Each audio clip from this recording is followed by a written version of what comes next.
உலகெங்கிலும் வாழும் தமிழ் சொந்தங்கள் அனைவருக்கும் வணக்கம். இன்றைக்கி நம்ம எந்த கோவிலை பார்க்க போகிறோம் அப்படின்னு கேட்டிங்கன்னா, நம்ம இதற்கு முன்னாடி பார்த்திங்கன்னா, குருந்தமலை குழந்தை வேலாயுத சுவாமி திருக்கோவிலை பார்த்திங்கன்னா பதிவிட்டிருப்போங்க. அதனுடைய தொடர்ச்சியான வீடியோ தான் இந்த வீடியோங்க. சரிங்களா? பார்த்திங்கன்னா, அந்த வீடியோலேயே நம்ம சொல்லியிருப்போங்க. என்னன்னு கேட்டிங்கன்னா, இங்கே ஒரு வள்ளி குகை இருக்குது. அது இந்த குருந்தமலைக்கு நியர்பை ஒரு 800 மீட்டர் தொலைவில் தான் இருக்குங்கிறத சொல்லியிருந்தோங்க. சரிங்களா? அந்த வீடியோ பார்த்திங்கன்னா, ரொம்ப பெருசாக போயிடும் அப்படிங்கிறதுனால தான் நம்ம இதை பார்ட் 2வா இந்த வீடியோவில் தனியாக போடுறோங்க. சரிங்களா?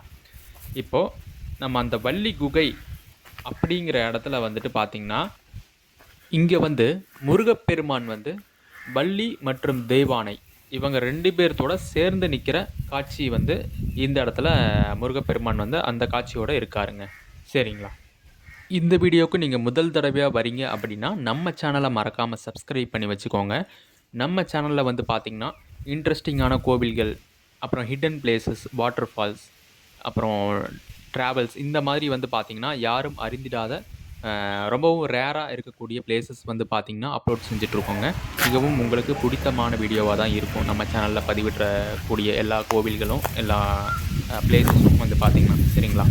சரி, வாங்க நம்ம வீடியோக்குள்ளே போகலாங்க. இப்போ பார்த்திங்கன்னா நம்ம அந்த குருந்தமலை முருகன் கோவிலிருந்து ஒரு கிட்டத்தட்ட 700லேருந்து ஒரு 800 மீட்டருங்க. எனக்கு தெரிஞ்சு 800 மீட்டர் கூட இருக்காதுங்க, கொஞ்சம் கம்மியாக தான் இருக்கும். அந்த இடம் பார்த்திங்கன்னா இதுதான். இந்த இடத்துல தான் பார்த்திங்கன்னா அந்த வள்ளி குகைக்கு போகிற அந்த ஸ்டெப்ஸ் இருக்குங்க.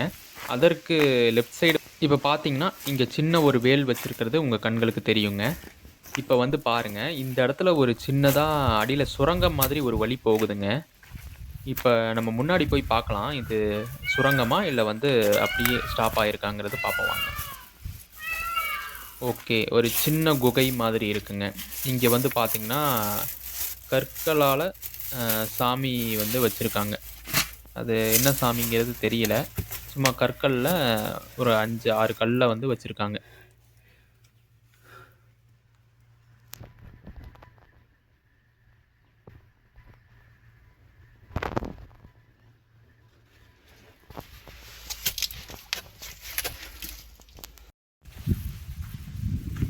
இப்போ நமக்கு எதிரில் ஒரு பில்டிங் தெரியுது இல்லைங்களா, எல்லோ கலரில்.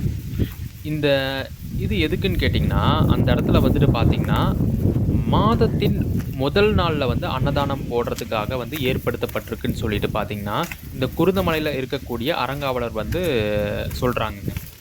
அதாவது ஒவ்வொரு மாதத்திலும் அந்த 1ஆம் தேதி இந்த இடத்துல அன்னதானம் போடுவாங்களாமாங்க. அது காலங்காலமாக இது பண்ணிட்டு இருக்கிறதுனால அதற்காகவே இந்த இடத்துல அன்னதானம் போடுறாங்க. மற்ற நாளில் பார்த்திங்கன்னா அந்த கோவிலில் அன்னதானம் போடுறாங்கங்க. சரிங்களா? இந்த இடத்துல தான் பார்த்திங்கன்னா மாதம் மாதம் அந்த முதல் 1ஆம் தேதி அன்னதானம் போடுறாங்க. இங்கே பக்கத்தில் பாருங்கள், ஒரு சின்ன விநாயகர் கோயில். அந்த வள்ளி குகைக்கு போகிற வழிக்கு முன்னாடி விநாயகர் பெருமான் இங்கே இருக்காருங்க. அது பூட்டி இருக்குது. சரி, ஓகே, உங்களுக்கு க்ளோஸ்அப்பில் காட்டலான்னு சொல்லிவிட்டு இதை நான் காட்டுறேங்க. ஆனால் இந்த இடம் பார்த்திங்கன்னா ரொம்பவுமே ஒரு அமைதியான பிளேஸாக இருக்குங்க. நீங்கள் வந்தீங்கன்னா உங்களுக்கு அமைதியை விரும்பக்கூடிய ஆளாக இருந்தீங்கன்னா உங்களுக்கு அமைதி கிடைக்குங்கிறதுல எல்லளவும் மாற்றம் இல்லைங்க. அப்புறம் இந்த காடுகள் சூழ்ந்த பகுதியாக இருக்கிறதுனால பார்த்திங்கன்னா மயில்கள் நிறையா இங்கே இருக்குங்க. எனக்கு போகும்போதெல்லாம் பார்த்திங்கன்னா நல்லா சவுண்டு கேட்டுச்சு. மயில் சவுண்ட்லாம் பார்த்திங்கன்னா நிறையாவே இங்கே இருக்குங்க. அது ஒரு கிளிப் எடுத்திருக்கேன். உங்களுக்கு நம்ம இடையில அந்த இதை போடுறேங்க. நீங்களே பார்த்து தெரிஞ்சுக்கோங்க. அப்புறம் இன்னொரு விஷயம் என்னன்னு கேட்டிங்கன்னா, இந்த குருந்தமலை இருக்குது இல்லைங்களா, இங்கே தினந்தோறும் அன்னதானம் நடந்துகிட்டே இருக்குங்க. அதனால உங்களுக்கு பார்த்திங்கன்னா ஒரு ப்ராப்ளமே இல்லைங்க. தினந்தோறும் அன்னதானம் நடந்துகிட்டே இருக்குங்க. நீங்கள் வரவங்க, நீங்கள் மார்னிங் சாப்பிட்டுட்டு மத்தியானம் வந்தீங்கன்னா கூட உங்களுக்கு இங்கே அன்னதானமுக்கு ஒரு ப்ராப்ளமும் கிடையாதுங்க. டோக்கன் கொடுப்பாங்க. நீங்கள் டோக்கனை வாங்கிட்டு நீங்கள் பாட்டுக்கு அன்னதானம் சாப்பிட்லாம். அங்கே தெரியுது பாருங்கள் ஒரு கோபுரம், அதுதான் குருந்தமலைங்க. அங்கேருந்து பார்த்திங்கன்னா இந்த இடத்துல ஒரு 500 மீட்டர் தான் எனக்கு தெரிஞ்சு இருக்குங்க. ரொம்ப பெருசாலாம் இல்லை.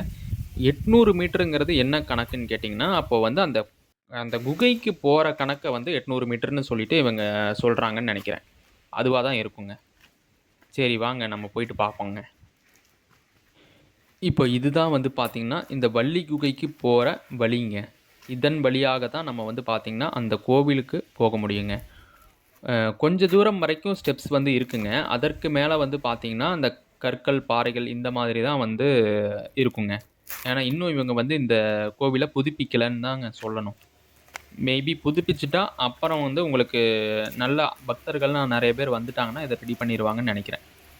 சுற்றியும் பாருங்க, எந்த அளவுக்கு வந்து காடுகளா வந்து இருக்குன்னு பாருங்க. ஒரு அமைதியான ஒரு இயற்கை சூழல்ல வந்து இந்த கோவில் வந்து அமைஞ்சிருக்குங்க. பெரும்பாலும் இந்த குகைகள் இந்த மாதிரிலாம் வந்து பார்த்தீங்கன்னா, அ சித்தர்கள் எதுக்காக பயன்படுத்துவாங்க அப்படின்னு கேட்டீங்கன்னா, ஒரு அதாவது அடுத்த கட்டம் அவங்களோட ஞானத்துல உச்சகட்டம் பெர்றதுக்கு என்ன வேணும்னு கேட்டீங்கன்னா, முதல்ல அமைதி தாங்க வேணும். அந்த அமைதியா இருக்கும்போது தான் அவங்க வந்து பார்த்தீங்கன்னா, அந்த தியான நிலையில மனதை ஒருநிலைப்படுத்துவதற்கு உட்கார முடியுங்க. அப்போ அந்த மனதை ஒருநிலைப்படுத்தி, உள்ள இருக்கக்கூடிய அந்த ஆன்மாவ வந்து பார்க்கணும்னா, இந்த மாதிரி சூழல்ல இருந்தால் தான் பார்க்க முடியும்.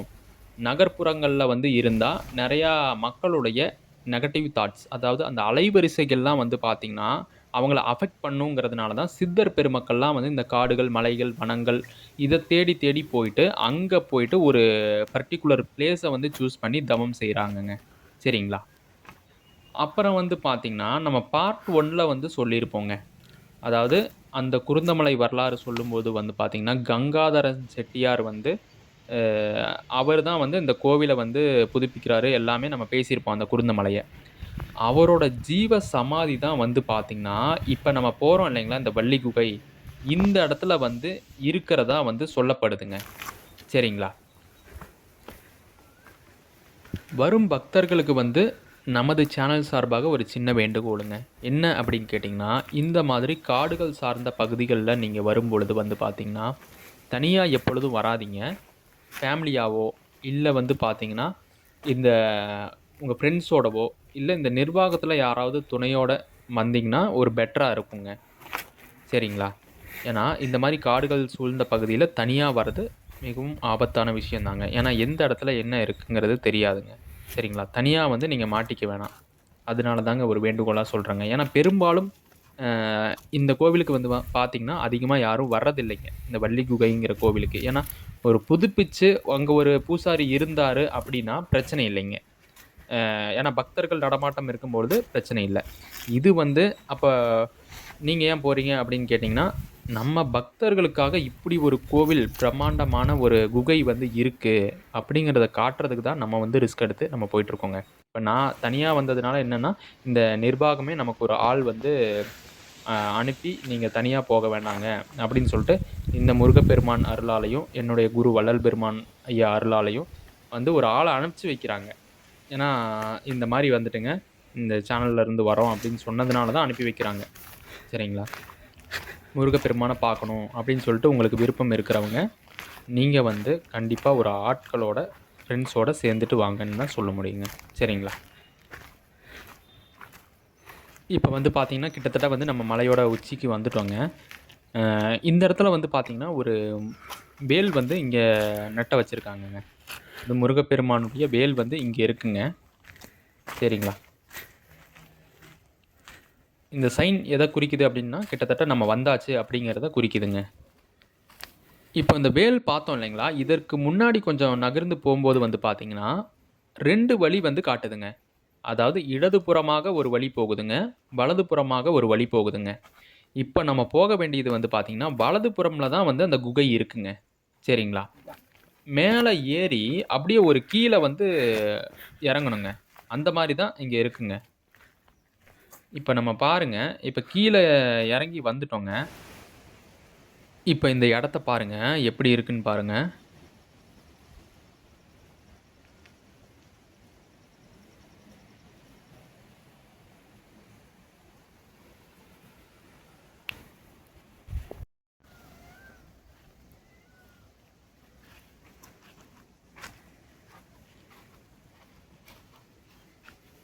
இங்க தெரியுது இல்லைங்களா? அந்த குகை.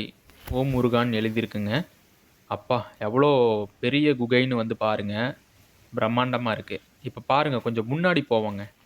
எப்படி இருக்குன்னு பாருங்க.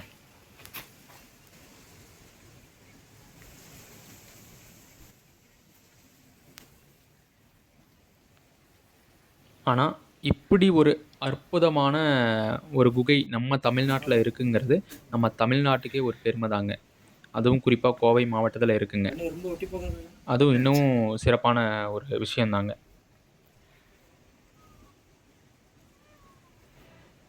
இதுதான் வந்து பார்த்தீங்கன்னா, அந்த குகைங்க. இப்ப இங்க தான் வந்து அந்த கங்காதரன் செட்டியார் அவருடைய ஜீவசமாதி இருக்கிறதா சொல்லப்படுதுங்க. இப்ப இந்த குகை பாருங்க எப்படி இருக்குன்னு, ஒரு சின்ன ஒரு ஒத்தையடி பாதை மாரி இருக்கு பாருங்க. மேல பாருங்க எவ்வளவு பிரம்மாண்டமா இருக்குன்னு. ஆனா, இந்த குகைக்குள்ள நாங்க போகலைங்க. ஏன் அப்படின்னு கேட்டீங்கன்னா, உள்ள வந்து பார்த்தீங்கன்னா, அந்த நிர்வாகமே சொல்லியிருக்காங்க, "இங்க உள்ள போகாதீங்க. நெறையா வவ்வால்கள் வந்து தொங்கிட்டு இருக்குங்க. போனீங்கன்னா, அது பெரிய ப்ராப்ளம் ஆயிரும் உங்களுக்கு." அப்புறம் வந்து பார்த்தீங்கன்னா, இந்த கோவிலுக்குள்ள போகணும்னா, தீப்பந்தத்த எடுத்துட்டு தான் போகணும் நீங்க. அப்படியே இந்த குகைக்குள்ள போக முடியாதுங்க அப்படின்னு சொல்லிட்டாங்க.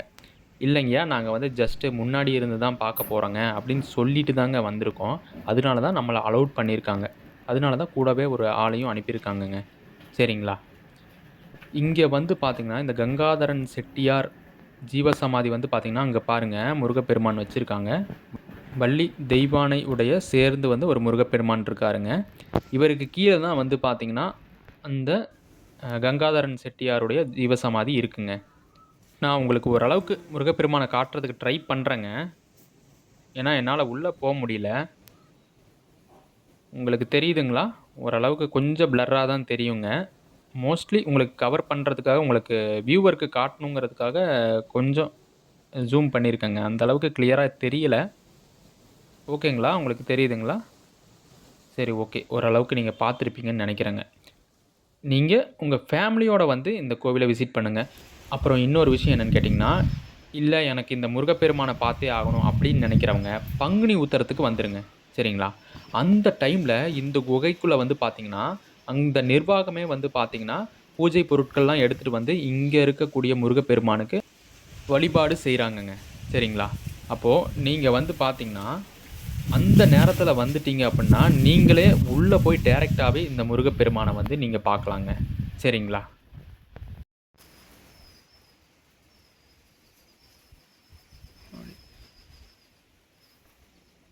இப்போ அந்த இடத்துல வந்து பார்த்தீங்கன்னா, அங்க மயில் போறது தெரியுதுங்க. உங்களுக்கு காட்டணும்னு நெனச்சேன். பார்த்தா அது எஸ்கேப் ஆயிடுச்சு. இப்ப இருங்க, வேற ஏதாவது மயில் இருக்கான்னு பார்ப்போங்க. இப்ப இந்த இடத்துல வந்து பார்த்தீங்கன்னா, ஒரு மயில் வந்து இருக்குங்க. இருங்க ஜூம் பண்ணி காட்டுறேன். உங்களுக்கு தெரியுதான்னு பாருங்க. அங்க ஒண்ணு இருக்கு இல்லைங்களா? ஆமா, இங்க ஒரு மயில் இருக்குங்க. கிளியரா நம்ம கேமரால அவ்வளோக்கு விழுகல.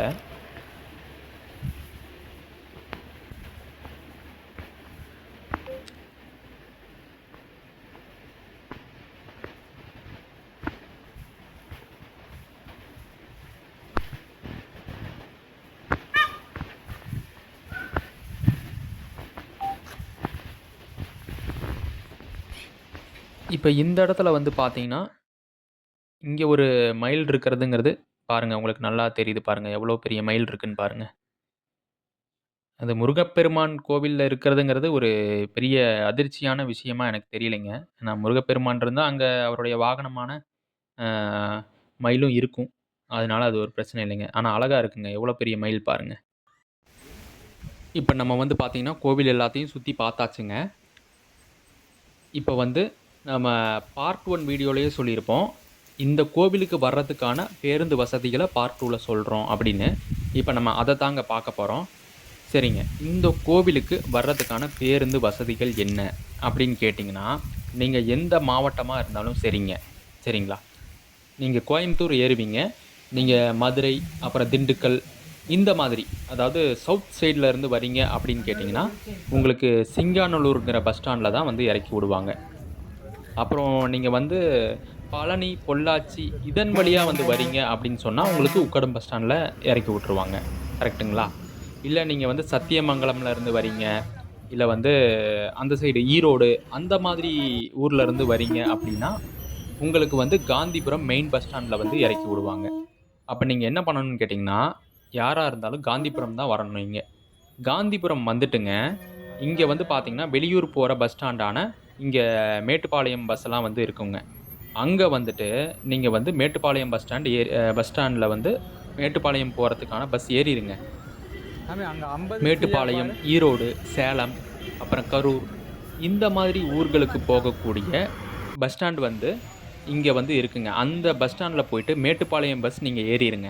ஏறிட்டு காரமடைன்னு டிக்கெட் வாங்கிக்கோங்க. சரிங்களா? இந்த கோவில் எங்க இருக்குன்னு கேட்டீங்கன்னா, காரமடையில இருந்து ஒரு 7.3 கிலோமீட்டர் தொலைவில வந்து அமைஞ்சிருக்குங்க. இப்போ உங்களுக்கு காரமடை ஏறிட்டீங்க அப்படின்னா, அங்க வந்து டவுன் பஸ்ஸஸ் வந்து ஏகப்பட்டது அவைலபிளா இருக்குங்க, இந்த கோவிலுக்கு. ஆனா, இந்த கோவிலுக்கு நீங்க வந்து பார்த்தீங்கன்னா, டைரக்ட்டா கோவில் அடிவாரத்திலேயே நிக்குமான்னு கேட்டீங்கன்னா கிடையாதுங்க. இந்த கோவிலுக்கு வந்து பார்த்தீங்கன்னா, வெள்ளியங்காடு, தோளம்பாளையம், புங்கம்பாளையம், ஆட்டையாம்பாளையம் அப்படின்னு அதன் வழியா செல்லக்கூடிய பேருந்துகள் மட்டும் தான் வந்து பார்த்தீங்கன்னா போகுங்க. அது எங்க வரைக்கும் போகுதுன்னு கேட்டீங்கன்னா, குருந்தமலை பிரிவு அப்படிங்கிற பஸ் ஸ்டாப்ல நீங்க இறங்கிக்கணுங்க. அங்க இறங்கி உங்களுக்கு ஒரு 3 கிலோமீட்டர் வந்து பார்த்தீங்கன்னா, ஆட்டோல தான் போற மாதிரி இருக்குங்க. ஒரு 2லேருந்து 3 கிலோமீட்டர்ன்னு வச்சுக்கோங்களேன். அந்த குருந்தமலை பிரிவில இருந்து நீங்க ஆட்டோல போற மாரி இருக்குங்க. சரிங்களா? அதன் வழியா வந்து எந்தெந்த பேருந்துகள் செல்லுது அப்படின்னு கேட்டீங்கன்னா, 4A, 4B அப்புறம் வந்து பார்த்தீங்கன்னா, சில டைம்ல வந்து பார்த்தீங்கன்னா, காந்திபுரத்துல இருந்து ஏதோ ஒரு நேரத்துல வந்து பார்த்தீங்கன்னா, 4A வந்து அவைலபிளா இருக்குங்க. குருந்தமலைக்கு. அது என்ன டைம்ங்கிறது தெரியல. நீங்க இங்க வந்து விசாரிச்சு பார்த்துக்கோங்க. இந்த டிப்போல வந்துட்டுங்க. அப்புறம் 11, 11A, 3A அப்புறம் 4Aங்க. இந்த 4 பஸ் வந்து பார்த்தீங்கன்னா, எந்த ஊர்ல இருந்து வருதுன்னு கேட்டீங்கன்னா, மேட்டுப்பாளையம்ல இருந்து காரமடை வந்து, அப்புறம் இந்த கோவில் அந்த சொன்னேன் இல்லைங்களா, அந்த ஊர்கள் வெள்ளியங்காடு, அந்த புங்கம்பாளையம் இப்படிலாம். அதன் வழியா போகக்கூடிய பேருந்துங்களுங்க. அந்த பேருந்துல ஏறுறீங்க. நீங்க வந்து குருந்தமலை பிரிவின் டிக்கெட் வாங்கிட்டுங்க. அங்க இறங்கிட்டு, அங்கருந்து ஒரு ஆட்டோ புடிச்சீங்கன்னா, நீங்க வந்து இந்த கோவில ரீச் ஆயிரலாங்க. அப்படியே குருந்தமலை முருகப்பெருமானையும் பார்த்துட்டு, உங்களுக்கு நேரம் கிடைச்சதுன்னா, இந்த வள்ளி குகையும் பார்த்துட்டு போயிருங்க. சரிங்களா? அவ்வளோதாங்க விஷயம். நம்ம சேனல்ல பதிவிட்ட இந்த வீடியோ உங்களுக்கு பிடித்திருந்தால் லைக் பண்ணுங்க, ஷேர் பண்ணுங்க, மறக்காம சப்ஸ்கிரைப் பண்ணி வச்சுக்கோங்க. அடுத்த அற்புதமான காணொளியில உங்கள நான் சந்திக்கிறேங்க. நன்றி, வணக்கம்.